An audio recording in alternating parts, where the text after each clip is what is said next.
പുരയിടത്തിന് സമീപമുള്ള ഭീമൻ പെരുമ്പാമ്പ് മൂലം പുറത്തിറങ്ങാൻ കഴിയാതെ വന്ന ബധിരനും മൂകനുമായ ഗൃഹനാഥൻ ഉൾപ്പെടെ 5 കുടുംബത്തിന്റെ ഭീതി ഒഴിഞ്ഞു.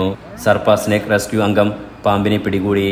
വൈക്കം ദളവാക്കുളം ബസ് സ്റ്റാൻഡിന് സമീപം പെരുഞ്ചില്ല തോടിനോട് ചേർന്ന് താമസിക്കുന്ന പണ്ടാരച്ചിറ വീട്ടിൽ വേണുഗോപാൽ, ഭാര്യ ഉഷ, സഹോദരൻ അയ്യപ്പൻ, സഹോദര ഭാര്യ ഓമന, സഹോദരപുത്രി ശ്രീലക്ഷ്മി എന്നിവരാണ് പുറത്തിറങ്ങാൻ കഴിയാതെ ദിവസങ്ങളോളം ഭീതിയിൽ വീടുകളിൽ കഴിഞ്ഞിരുന്നത്. രാപകൽ വ്യത്യാസമില്ലാതെ ഭീമൻ പെരുമ്പാമ്പ് പുരയിടത്തിൽ ഉള്ളതിനാൽ കോഴി, മുയൽ തുടങ്ങി വളർത്തുമൃഗങ്ങളെ തുടർന്നു വിടാതെ കൂടുകളിലടച്ചാണ് വീട്ടുകാർ സംരക്ഷിച്ചിരുന്നത്. വനം വകുപ്പ് അധികൃതരെ വീട്ടുകാർ വിവരം അറിയിച്ചെങ്കിലും പാമ്പിന്റെ ഫോട്ടോ അയച്ചു നൽകാനാണ് ആവശ്യപ്പെട്ടത്. കഴിഞ്ഞ ദിവസം ഇത് സംബന്ധിച്ച് എൻലൈറ്റ് ന്യൂസ് വാർത്ത നൽകിയതിനെ തുടർന്നാണ് പ്രശ്നത്തിന് നടപടിയായത്.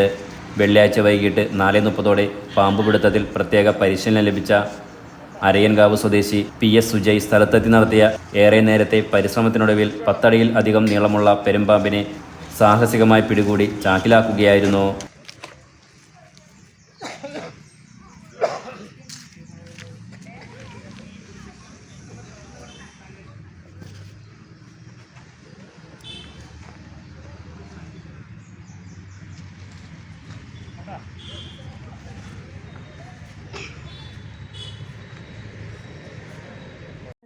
ഉദയനാപുരം വടക്കേക്കൂറ്റ് ശിവരാമൻ നായരുടെ വീട്ടുമുറ്റത്തു നിന്നും 8 അടിയോളം നീളമുള്ള മൂർഖൻ പാമ്പിനെയും സുജയ് പിന്നീട് പിടികൂടി.